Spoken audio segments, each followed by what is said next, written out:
তো সুদ খাচ্ছি এই মরে গেল না কি?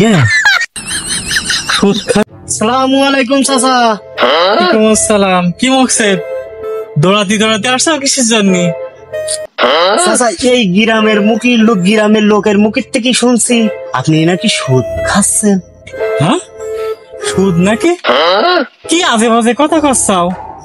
সুদ খাচ্ছি এটা তোমার কিরা বললো? এই গ্রামের লোকই বলল। শোনো, আমি সুদ খাচ্ছি না। হ্যাঁ আমি এই গ্রামের ধনী একজন ব্যক্তি, তাই না? হ্যাঁ হ্যাঁ হ্যাঁ। এখন আমার গ্রামের মানুষ আমার কাছে এসে সাহায্য চাবে, তা ঠিক কিনা? হ্যাঁ হ্যাঁ হ্যাঁ, তা তো চাবে। মানে এখন আমি যদি সবাইকে সাহায্য করি, সবাইকে দান করি দিই টাকা, হ্যাঁ হ্যাঁ, তাহলে আমার হাত খালি হয়ে যাবে না? তাহলে তা ঠিক। তাহলে এখন যদি আমার হাত খালি হয়ে যায়, হ্যাঁ তাহলে আমি সাহায্য কি করে করবো?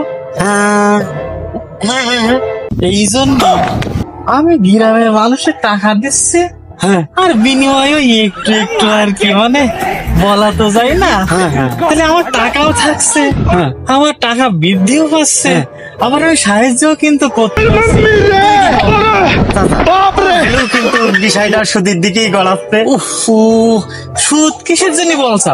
মনে করো যে আমি দোকান ভাড়া দিলি, আমার টাকা দিত না?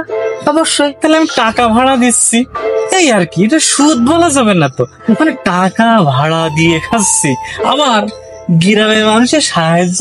না চাচা, আপনি সুদই খাচ্ছেন। তো সুদ খাচ্ছি। এই মরে গেল না কি? সুদ খা।